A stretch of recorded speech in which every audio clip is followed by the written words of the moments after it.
Hello, everybody, and welcome back to Magical Journey Podcast. Mods, can you hear me okay out there? Can you give me a little feedback on sound check here?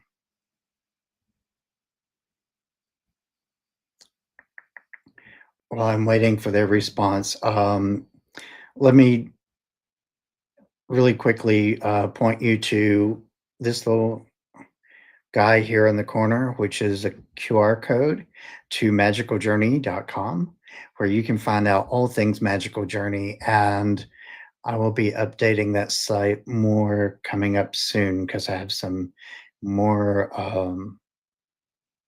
more episodes to blog about on there. So not only with that, but I also want to tell you guys about uh, doing the audio of this podcast. If you hey, how are you doing?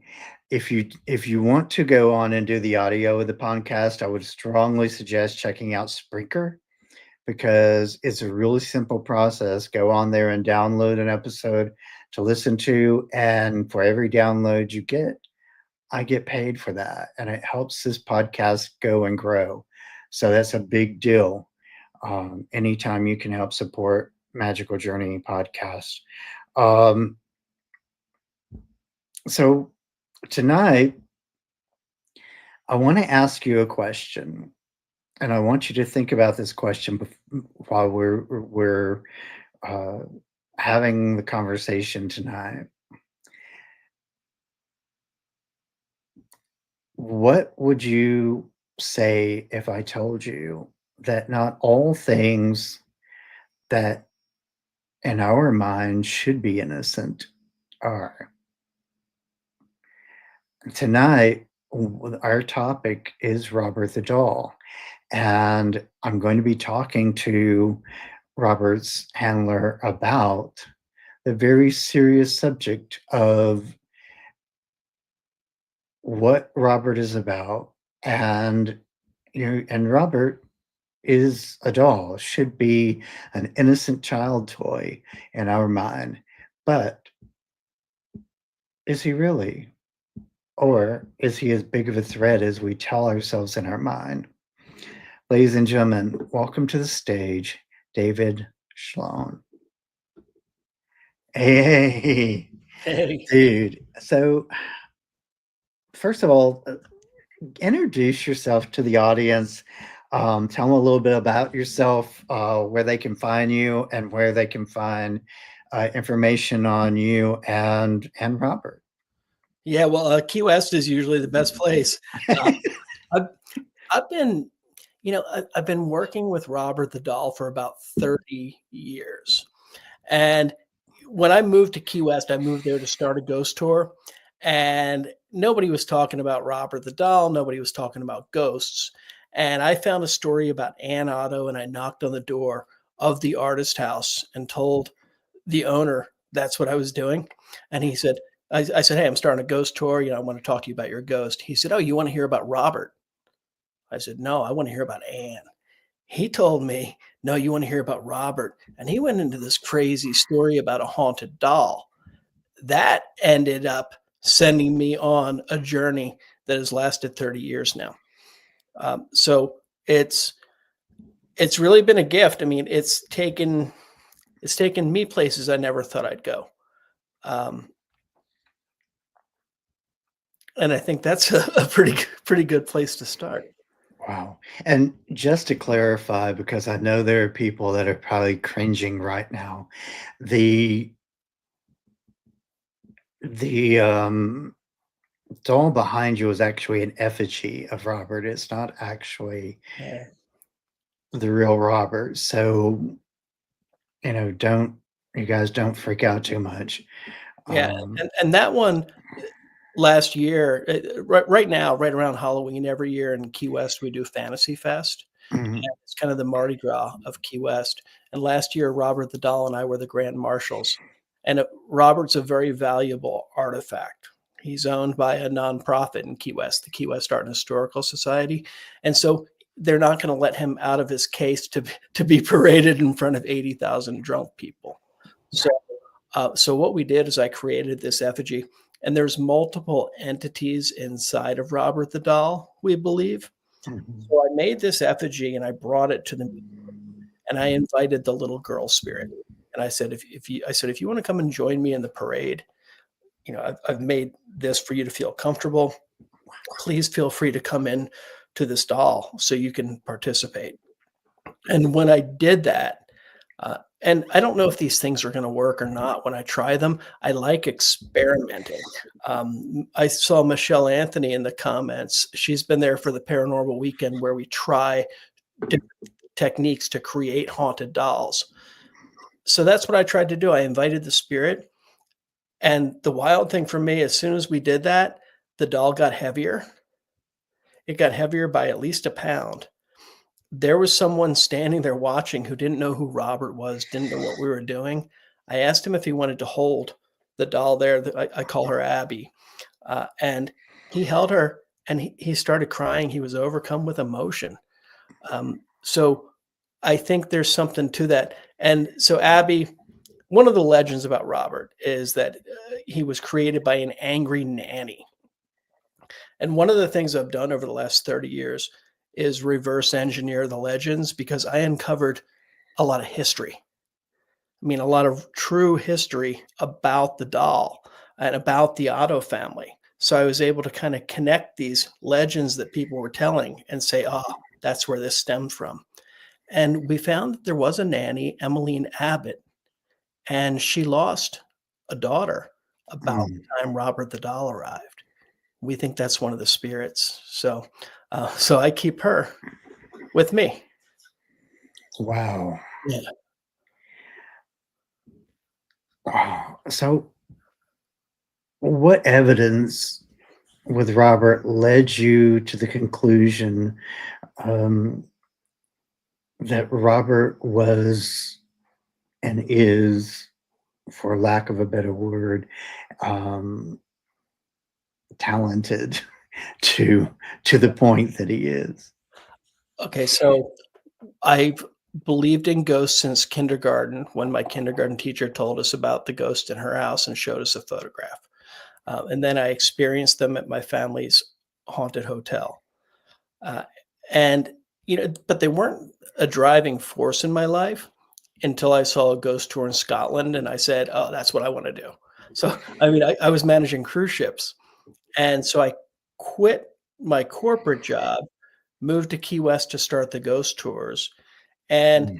you know, I was interested in ghosts, but when Daryl at the artist house told me about a haunted doll, at first I was like, "Yoo-hoo." I mean, that's like a Twilight Zone episode. And then I felt something at the house where I knew there was something active, and I'm like, "Okay, what's going on? That's crazy."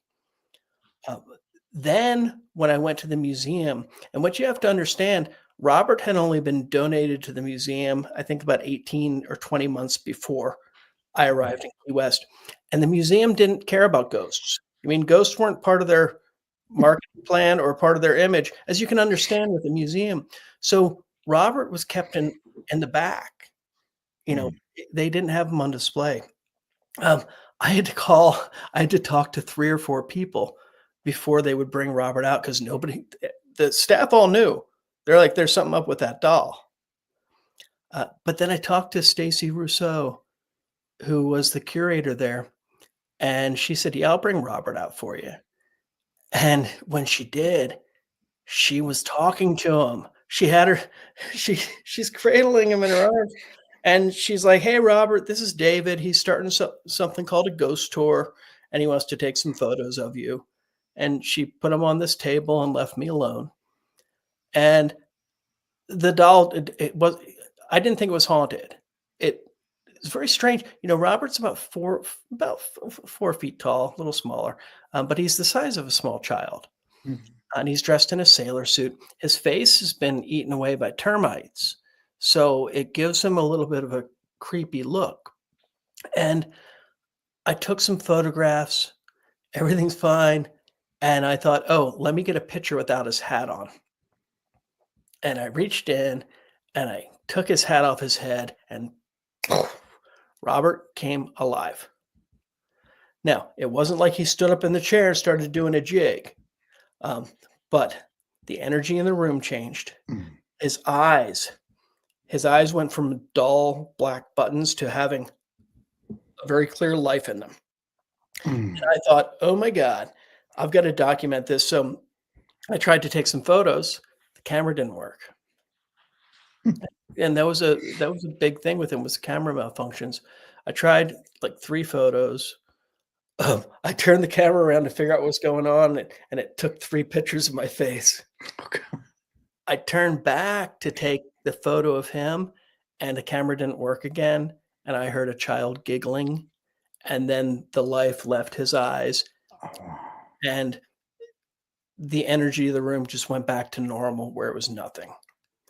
And the feeling when he was there was very similar to what I'd felt in the attic room at the house where he used to be. And you know what it does to the mind when these things are happening, it's not scary, but the brain tries to figure it out. And when it can't make sense of these things, you're like, whoa.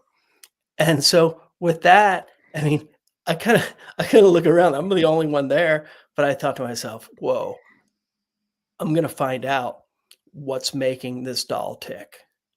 Mm. And I've been on that journey ever since. And, we go through periods where we find out nothing, and then there have been a few just major, major breakthroughs where I actually think we've uncovered the truth of it all now. Wow. Yeah. So with that, is there something about the way that Robert was constructed that lends itself to what Robert is? Yeah. Okay. Yeah, and that's something that we just discovered. You know, God, the the singer from Living Color, Mhm. he him and his wife came to visit, and they wanted to see Robert. She's very sensitive to things. And, the effigy that we have there, I had had it with me since the parade, and this is probably a month later.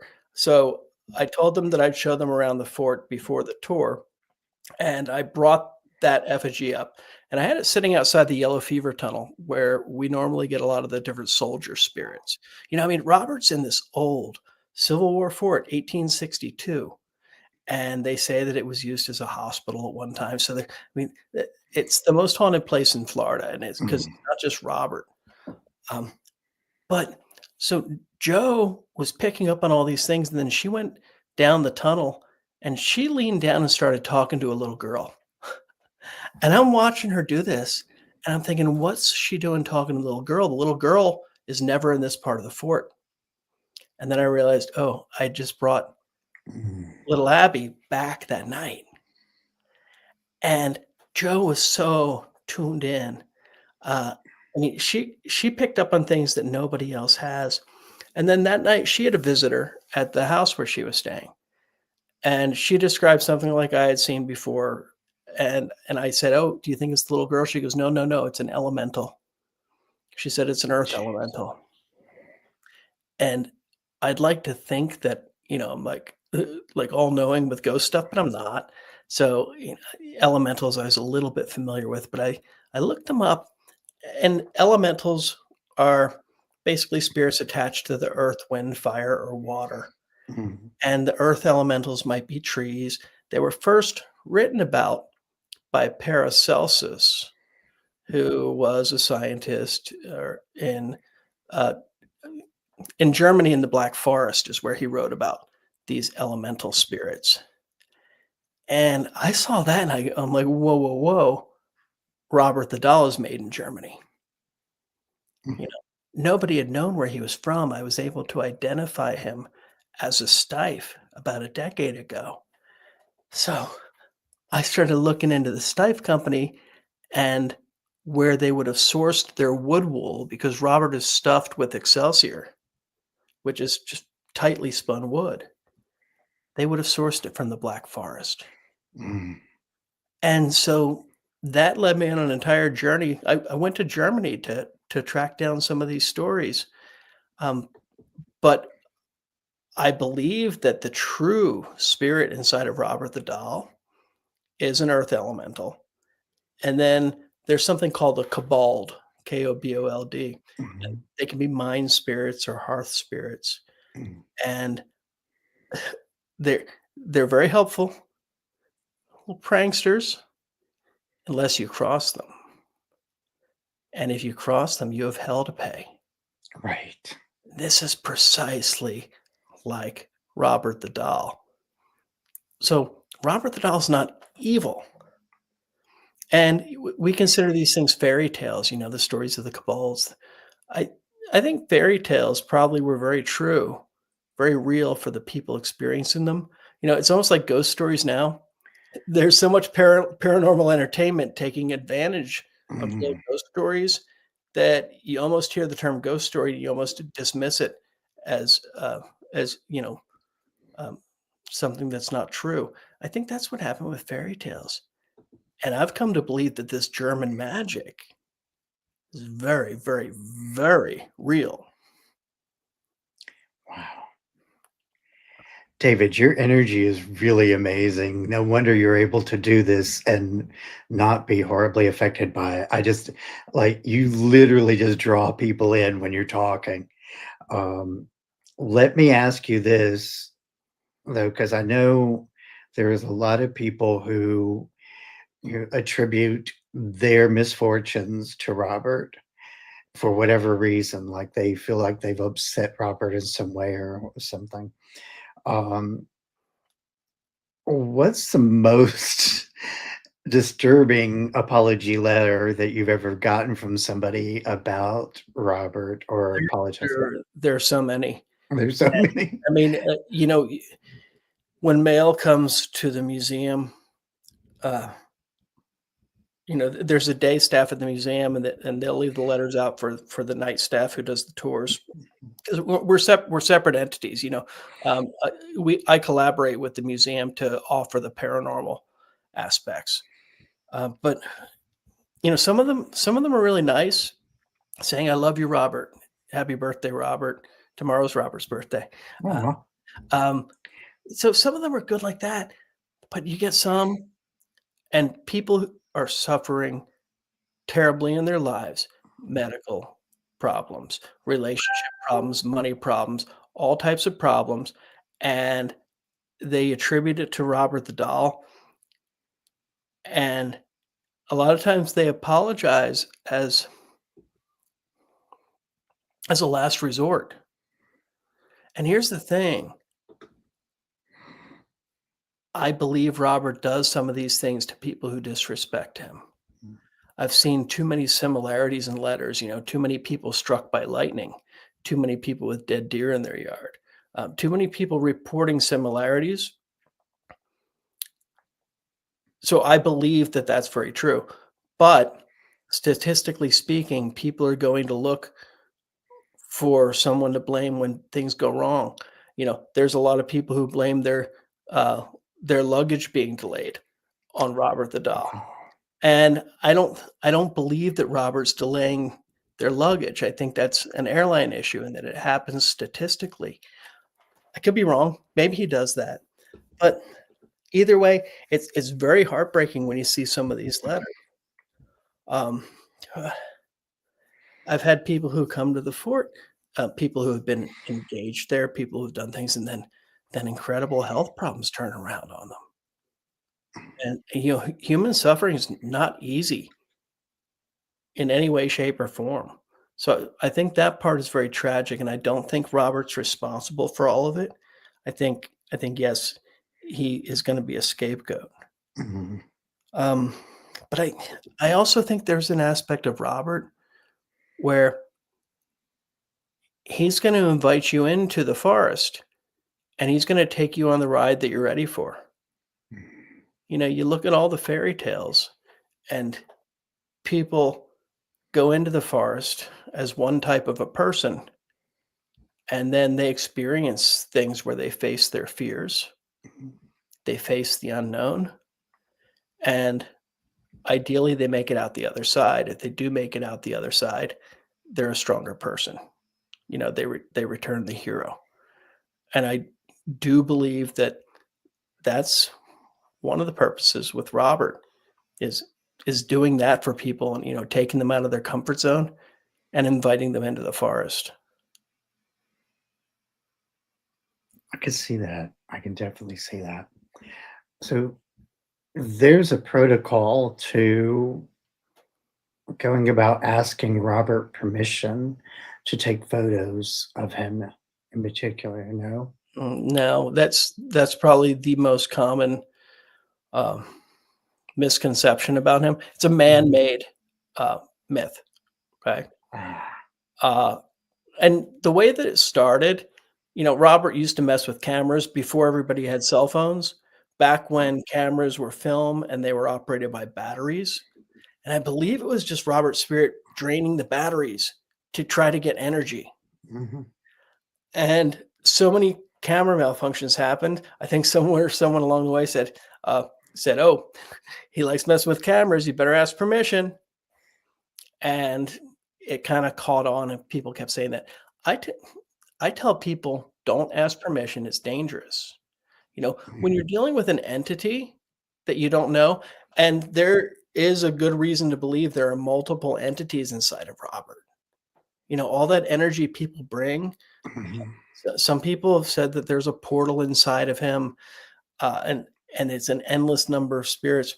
But say it's one spirit, if you ask for permission, you're being subservient. You're putting them above you, and when you do that, you're putting yourself at risk. Now, I don't think it's always a huge risk, but asking, "Oh, Robert, can I please do that? Can I please do that?" And then think about this: if you ask the doll for permission, "Hey, can I take your picture?" What's he going to do? Hey, yeah, sure, Daniel, take my picture. So, I mean, it's just a stupid man-made legend that's kind of caught on because it has those elements that people like grabbing onto. But anybody who's up there who tests it out, there'll be people like, I didn't ask permission and nothing happened to me. So it's really only about respect. And that's what I found. If people are respectful, no problem. People are disrespectful, if they stick out their tongue, if they flip Robert off, those are the ones who had the issues. I mean, literally, I can't. I'm trying to wrap my head around a grown adult flipping a doll off. What's going on up here that you're going to lash out at a doll like that? I mean, I realize it's kind of like the people I call the fate tempters. Um, and- but really, Well, I think, and we talked about this a little bit before the show, how paranormal is very personal. And I think with some people, if they have to dismiss it, if they want to be like, "Hey, it's not real, I'll prove it," they might have good reason for that. And I don't know what that reason is, but wherever they are, wherever their soul is, whatever quantum computations are going on within them, uh, I don't know the reasons, but for them to do that is fine. I mean, maybe that's going to lead them on their journey. So I try never to discount uh, anybody's relationship to the paranormal, uh, whether it's more so than mine or less. No matter which way it goes. Um, but but I think Robert's always there to deliver, and I love it because a lot of people go see him, um, and just as skeptics, which is great, and they'll go in saying, "Hey, yeah, we'll learn some haunted history, we'll have a good time," and a lot of them walk out saying, "Whoa, that was something I never expected." mm, And I love that about Robert because he opens things up to so many people. And you can go on ghost tours anywhere, and the chances of seeing a ghost. I mean, I think if you were to take the number of people who do ghost tours and the number who see a ghost and break it all down, it's probably 1 or 2% have these things happening. Um, 99% of the people who go to 40 Spartella Museum see Robert the doll. Wow. The 1%, they get too freaked out beforehand and they don't make it. But it makes him very unique, Mm. and it gives him this incredible power. And one thing I love, you know, so many people nowadays. Robert, by the way, Robert used to be written about as the enchanted doll. When Gene Otto had him, people referred to it as the enchanted doll. He wasn't the evil doll. You know, the internet got a hold of it. Paranormal Entertainment makes a lot of money off of demons and headlines like that. But uh, a lot of autistic or children with autism will come up there, and uh, they'll go in expecting maybe to be afraid, but they'll go in and they'll say, "Oh, Robert's not scary. I love Robert. Robert's my best friend." They see the child spirit. They see the innocence with Robert. And I think they're seeing that real side of things. And what I believe happens is when people go up there and challenge the doll and flip it off and do these horrible things, you've got the little child spirit there. And I think its feelings are hurt. And all these other spirits who are there for the energy, Mhm. they're almost protectors. And they'll look at these people who are doing that and they'd be like, "Oh, I've got this one." And it's almost like one of those spirits will latch onto them and they'll stay with them. They'll go with them and they'll stay with them and they'll cause them problems. Yeah. They'll take over their thoughts. They'll take over their dreams. They'll do things around their houses until that person apologizes. Mm. And I think that's why you can have hundreds of people who feel like they're being cursed by Robert the doll at the same time. I think it's different entities protecting that essence, maybe protecting the elemental, probably protecting the little girl. Wow. Yeah, I can see that. So let me ask you this, and this is kind of a touchy subject for some people, but I'm going to go there. Um, have there been cases where possession has occurred in and around, like with people dealing with Robert? Yeah, yeah, I've had it happen twice.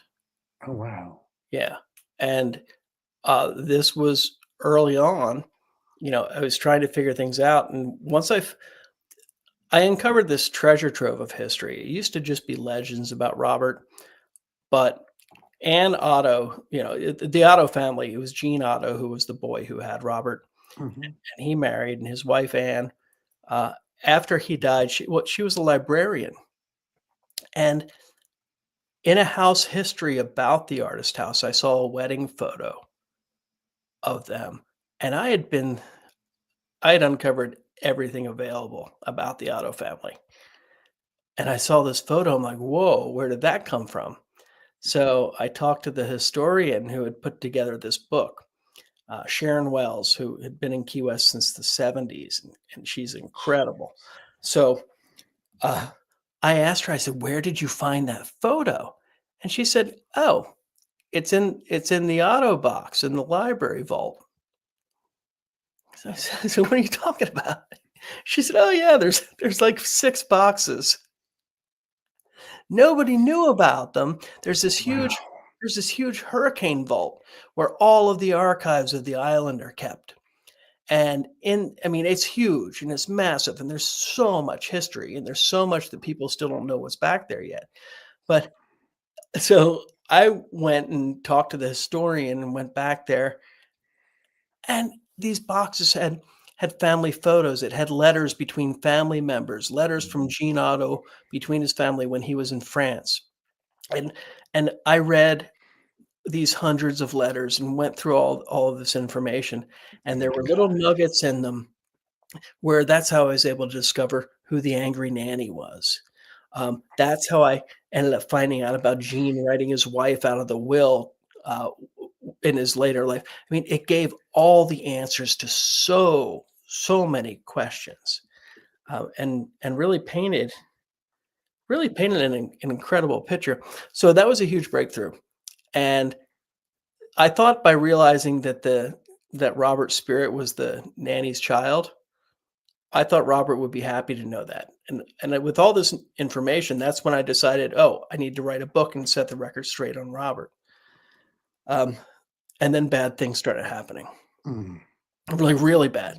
The regular haunted stuff with the lights and blah blah blah at the house, but then strong surges of electricity coming out of my hands.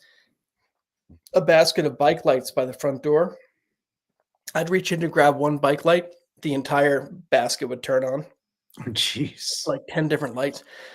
I was tapping my hand against my truck to a song, and I had the strongest volt of electricity come out where it threw my arm up, and I almost dislocated my shoulder.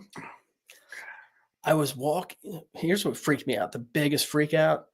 Walking my dog, and a giant wet palm frond lifted up off the ground and shot towards us and then dropped at my feet as if someone was setting it down. Wow. And when the dog freaks out and runs back, I go back with it. The thing picked up a second time and came towards us. And then I started getting attacked Mm. where the way I've described it, it felt like somebody dropped like a gray pizza dough over my head, and it started sinking in and taking over my thoughts. Jeez. And I got so freaked out, and I was actually yanked from my bed. And when that happened, it was like, "Whoa," and I yelped. I'm like, "Whoa," and and my wife now, she was we just started dating at that time, but uh, she'd sleep with a sleep mask on, and she heard me yell, and she goes, "What's wrong?" And I was like feeling below me, and I couldn't feel anything. So I told her, I said, "I'm falling out of bed," and she said, "Well, get back in." I said, "I can't. I'm still falling." And then I saw that I was very close to the ceiling fan, like I was just like a foot below the ceiling. Oh, jeez. And I freaked out and, couldn't speak. And then I thought to myself, I said, "Oh, God, help me." And I dropped, and I wasn't even over my bed. I was probably 5 or 6 feet to the left. Oh, no. I hit the floor really, really hard. Uh, and I grabbed my computer from beside me, and I went on Facebook, and I said, "I'm dealing with an entity I can't handle, and I desperately need help. Um, don't answer if you can't help me." And that's when somebody who practiced Santeria on the island got a hold of me, Mm. and they came and they changed my life. Uh, they were able to help calm things down, and then they did a misa spiritual, which is basically a spirit mass, but it's not like the creepy satanic things like in the movies. But they were able to remove multiple entities from me that were associated Wow. with Robert, and that's when I realized that Robert's not a single entity. It's definitely not a single entity. Um, and that I mean, that was one of the things that changed my life, that shook me up for a long time. Uh, I was not doing tours of the fort then, I was doing tours downtown. I stopped doing them. Mm. There have been a couple of times that I've had to step away from the paranormal because it got too intense. But I finally hit that point where Robert and I have an understanding. I've come out the forest on the other side, Mm. but it's been 30 years, and a lot of those years have been messed up, like truly messed up years. Wow. But you look at things, and listen, I'm not an authority on this, but there, if you look at things, uh, I think it would be Kabbalistic things where there's the tree of life, Mhm. but then there's also the tree of death. And not many people know about the tree of death. I think it's called the Quilpoth, or I don't know. Anyway, look it up. It'll know. The internet knows a lot, can describe it a lot better than me. But some of us take a journey through the darkness to get to the light. Mm. And I think a lot of people involved in the paranormal do that. And there's nothing wrong with that. Darkness isn't bad, light isn't good. They're both different, and one wouldn't exist without the other. But they say that like when this tree of life was being filled with all that light, uh, there was too much, and some of it overflowed and went down into the darkness. Mm. And there's some of us who go and retrieve that light and bring it back to the surface. So I think this navigation of the darkness that was part of my journey, and I think Robert kind of helped guide me through all that. Wow. Well, um,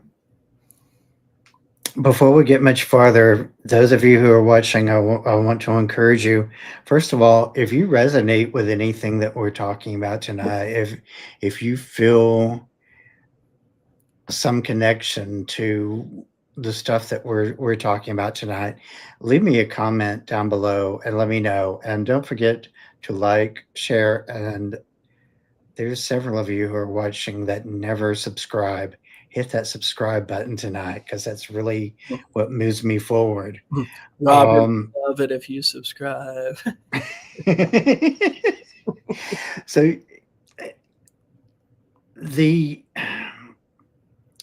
you mentioned that you've made several new, I guess,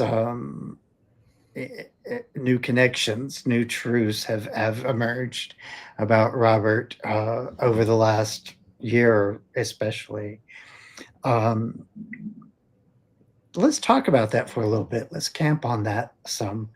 What are some of the things that you've discovered recently about Robert that kind of make a little more sense out of all of this for people? So the huge discovery for me was about Robert being an elemental spirit. Mm-hmm. And, you know, that just ended up making so much sense because he was the enchanted doll, and for everything to lead back to the enchanted forest in Germany.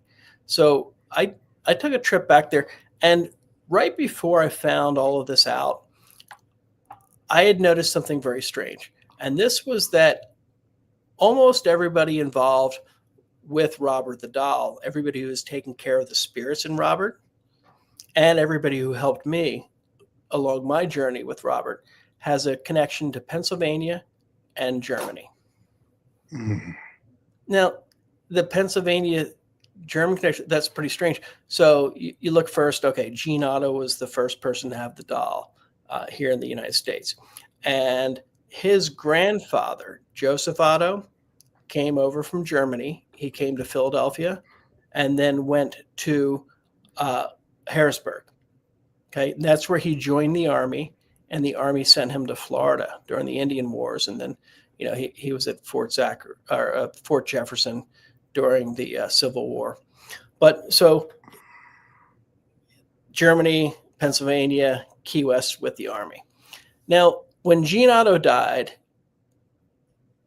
you had Myrtle Reuter, who became Robert's next caretaker. She was from Harrisburg, Pennsylvania, and her family, Dowdricks, they come from Germany. She married Bill Reuter. His family was in Philadelphia from Germany.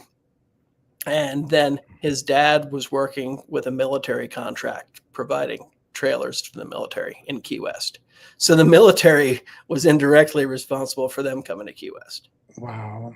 And then you have my great-great-great-grandfather, the first David L. Sloan.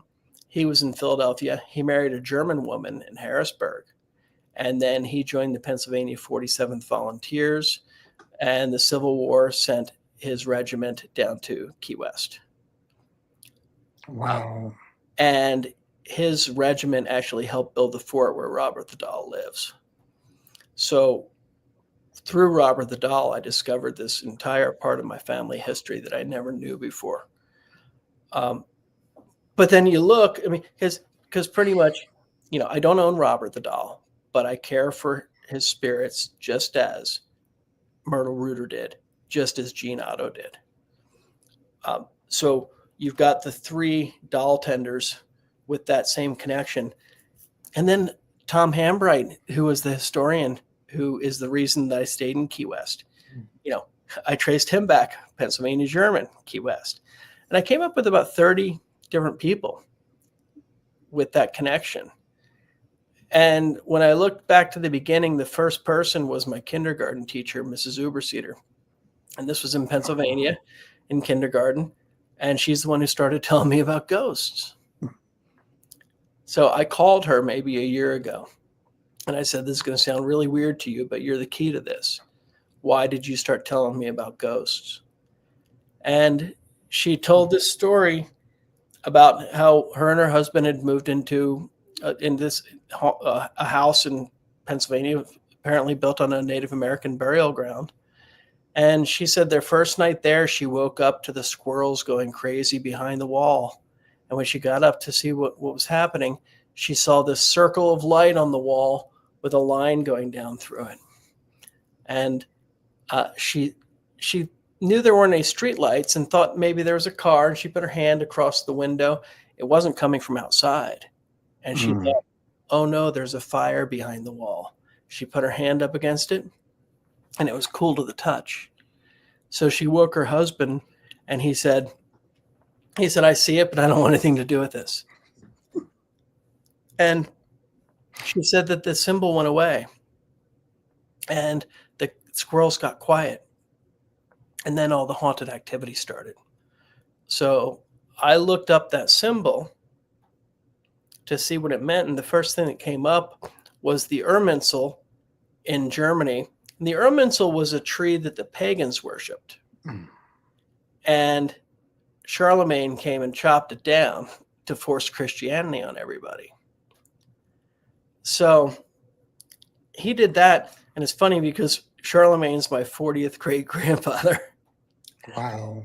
And then, but he did this. And then the first ruler of the Holy Roman Empire was Otto the Great, who Jean Otto and his family often wrote about how they were related, direct descendants of Otto the Great. So all of this kind of took me like, whoa, what's going on here? So there's all this stuff about sacred trees being cut down for Christianity, the Christians building churches on them, Otto the Great. It was all very intriguing. So my wife and I took a trip to Germany and visited these sites. Like we went searching for the Irminsul, looking for these truths, and it just all leads back to this German magic, which is very intense. But when we were there, and I don't know how we're going to do on time with this, but we did a seance with Robert. We had a paranormal weekend, and Michelle was there for that. Let's see here. So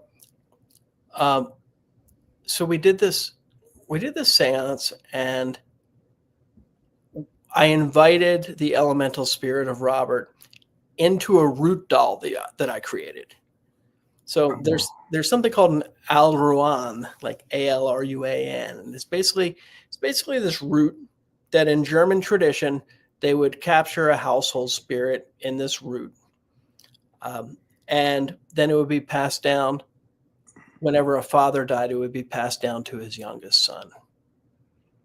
And so he had Joseph Otto. When he died, his youngest son was Thomas Otto, the doctor. Thomas Otto. His youngest son was Gene. Gene, well, his only son was Robert. So I have a theory that there's this spirit trapped because it's not being passed down. And I invited that spirit into a root doll that I made.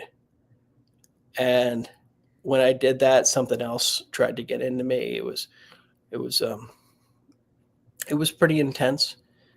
But then I took that root doll to Germany, and on May 8th at midnight, I took it and I released it into the Black Forest. Wow. And after I did that, and I don't know if anything was in it. I've got my own theories, but I went through the process to see. And when you go into the Black Forest, it's called the Black Forest because it's so dense and so dark. I mean, it was a gibbous moon that night, but when you got into that forest, you could not see a thing. And I had a headlight on and a flashlight. And after I released it and then buried this box with the root in it, I got up and started walking out. After about 5 or 10 minutes, I realized that I didn't have any of my lights on and I could see in the dark. Wow. I was walking and I started opening and closing my eyes. I couldn't tell which was which because everything, I could see everything either way. And then I overshot the place I was supposed to cut back down to the Airbnb.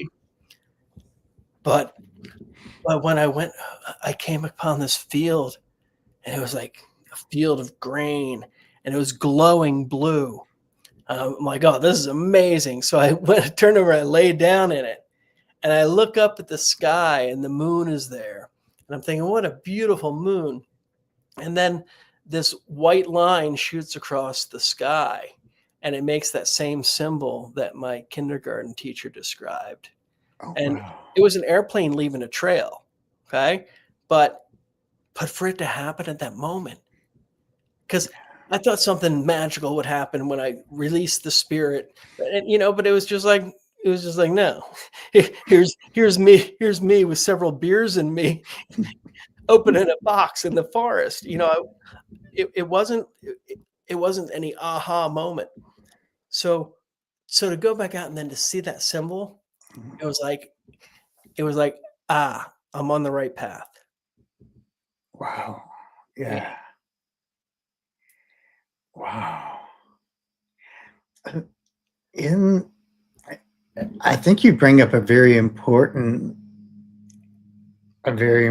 key factor that you do not own Robert, Mhm.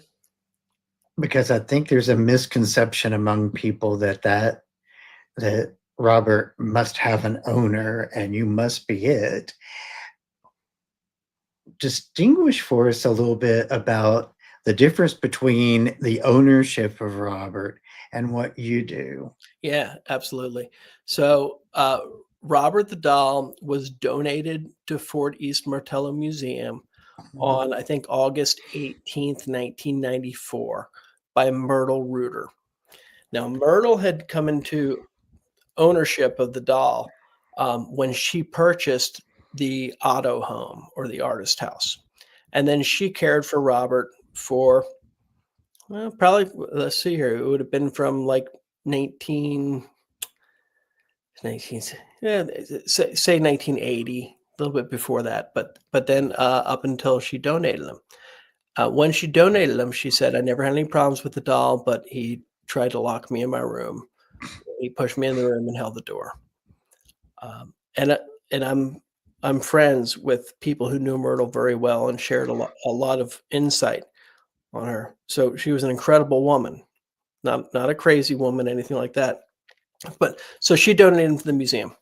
Now, the museum, Gene Otto had helped found the museum. He was a founding member. He had the vision for the fort for what it should be. And I'm guessing that's why Myrtle donated the doll there. It was also really the only Florida or only Key West history museum on the island. But then the museum, ghosts, you think about the 90s. Ghosts, the big shows weren't out yet. Ghosts weren't something that they'd necessarily be wanting to promote. And Fort East Martello Museum, very few people went there. I mean, it was a beautiful, beautiful museum, but open air, leaky roofs, not an ideal place for artifacts. So they didn't keep Robert out. And Robert wasn't the worldwide star that he is today. People in Key West knew about him, but people didn't like talking about ghosts in the early 90s because if you told people that you had a haunted doll or something, people were like, oh, cuckoo. I mean, that's just what the vibe was, which is hard to understand if you weren't around then. So, um, so I went and once I saw everything happen with Robert, uh, I asked the museum, I said, well, would you put him on display if I send enough people up here to see him? And you're looking at a place that would get maybe no visitors a day, maybe two or three people. So I started my ghost tour, and when I'm getting all these people on my ghost tour and I tell them about Robert at the artist house, I say, "Go to the museum, call them, go up there, ask them to bring Robert out." And enough people asked to see Robert that they put him out on display. And they put him in a little case with, like, other Key West characters. It's like the Iguana Man, the Cookie Lady, Robert the Doll. And Wow. and then soon he started more people started having things happen, and he started becoming more of a star attraction. And then eventually, I mean, a lot of people were going to see him. And then the trolleys started doing tours in town, and they started bringing people up there to see him. And everything exploded. Ozzy Osbourne came down. I was filming with Jack Osbourne for Haunted Highway, and we filmed our spot at 40's Martello. So I had introduced him to Robert, told him about Robert being there. Mm. Um, so that brought Robert back. So I've never owned the doll, but I've been his biggest promoter. Um, I uncovered his history. The museum, they have an obligation to protect their artifacts. And that's what they see Robert as, is an Mm. artifact. Mm. And so they are charged with no, listen, they're not dummies. They know the stories about Robert. They know the paranormal aspects. But you have to understand, as a art and historical society, their primary objective is to protect the doll. And because I was involved, uh, really before anybody who's there now, but because of my relationship with the doll and my work with the doll, we collaborate. Mm. And so they let me handle the paranormal things, and I'll operate the tours at night, and we'll present the haunted history, and they protect the artifact. Mm. And then, and they've got a gift shop, of course. There's all the Robert merchandise, and that all benefits. And they're a nonprofit organization, so it's Right. all stuff that goes. I mean, an 1862 Civil War fort. It's not cheap. It's not cheap to keep going. Definitely not. Um, so they're a very good organization, and yeah, that's why I call myself the doll tender, um, and that's one of the cool things about Robert too. You know, you look at any haunted doll out there today, and if you follow the money, Mm. you're going to find the origin of the story, right? Right. People will have a pardon me. People will have a haunted doll, and their story is, oh, it came from a thrift store, and there was an old lady who had it, and it was going crazy, and she asked me to take it, or there's not a lot of provenance with them. With Robert the doll, I would say he's the only haunted doll in existence where people were talking about him when it wasn't cool to talk about haunted dolls, and when not a single person involved had a financial benefit or a status benefit surrounding him. Yeah. And I came along in 1996 and started sharing the story. God, I should try to buy the doll, but he has a documented history that precedes me or the museum. Mm. People thought Gene was crazy, you know? So it wasn't a benefit to anybody. For real. Yeah. So, Uh, yeah, so if anybody knows of any doll with like that actually, I mean, there's a lot of haunted dolls out there now. So I think that's what gives Robert that edge over anything else out there. Very true. Now, you mentioned that you've written a book about Robert, correct? Yeah. Okay. I want to get a hold of that because I want to dive into this a little bit more. Um, my curiosity and interest in Robert has been more than just a flirtation for quite some time Yeah. because I find, first of all, I find the uh, if you will, the pagan roots of Robert to be very interesting. And coming from the background that I come from, I find that especially the earth elemental part of it to be a big draw for me. Yeah. Now, let me ask you this as we round out the night, because you've given us a lot of great information, and I think you've lent us some insight, some helpful insight into what Robert is and what Robert is not, which I'm deeply appreciative of, because I feel like there's a lot of misconceptions and misunderstandings about not only Robert, but about haunted objects in particular. And I understand it comes from our current worldview based on pop culture icons right now, and a lot of hype around certain, I hate to even use the term, um, but certain objects, haunted objects, um, have become kind of a household curiosity now, and I think for us to get some truths, some insight into Robert is very helpful, because like you said, he was one of the first. He's like literally at the top of the chain when we think about these artifacts.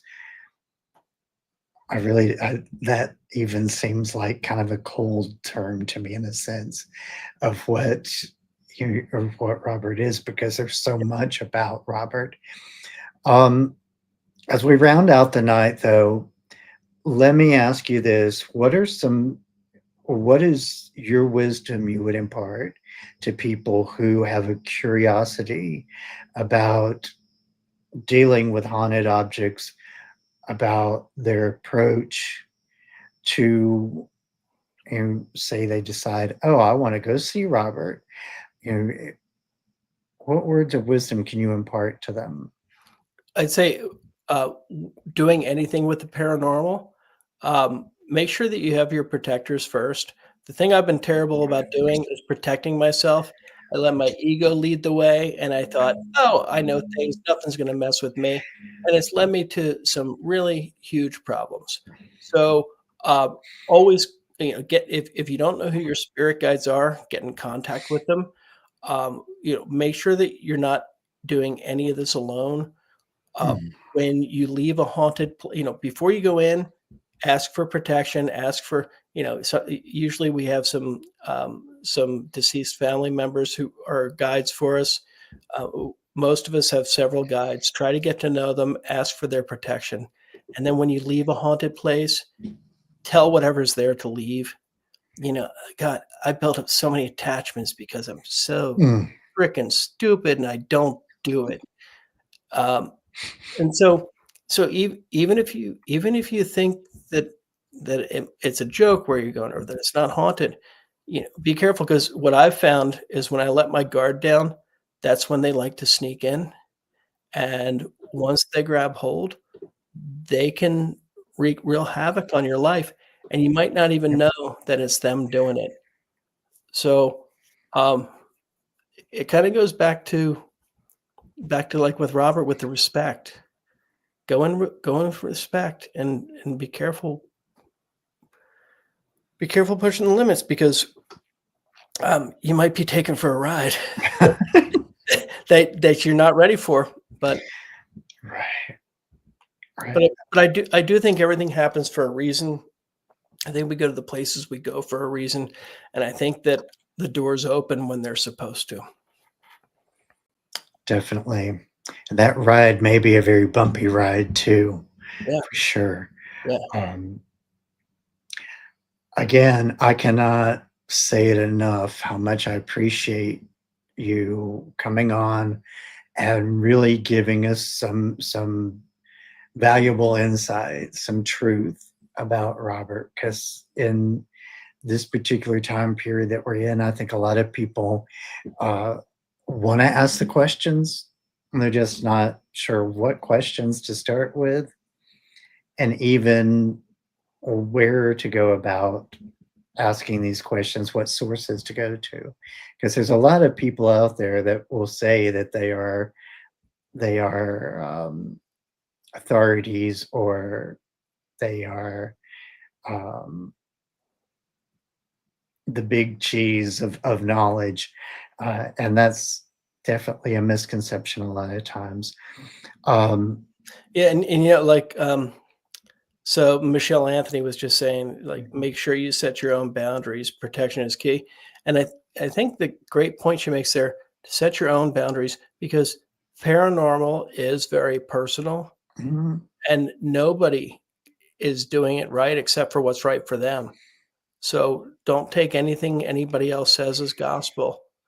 Um, right, what I find, that intuition, that gut feeling, I've always felt like the gut feeling, that's our family, that's the people watching over us, that's them saying, "Yeah, no."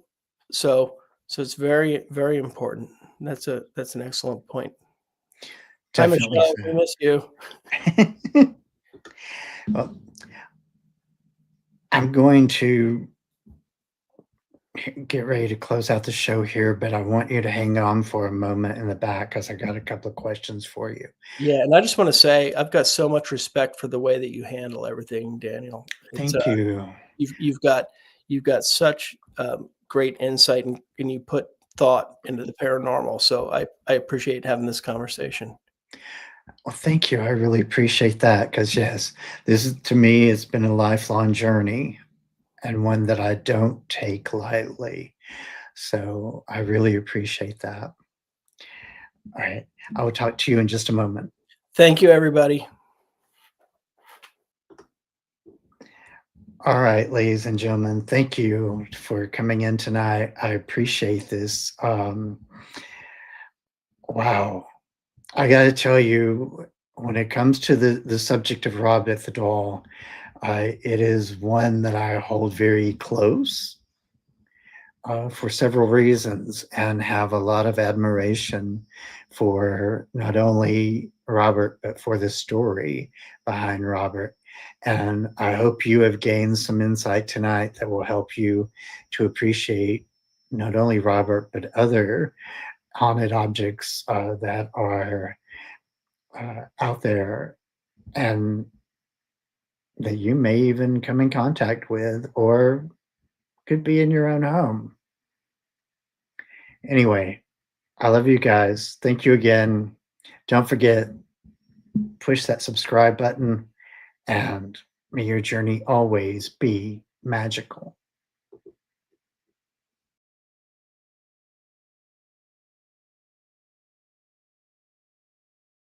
I've waited for so long to see when you come back to me.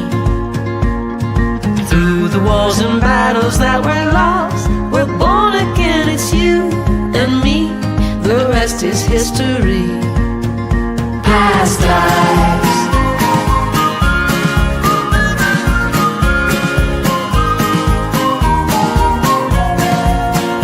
Past lives.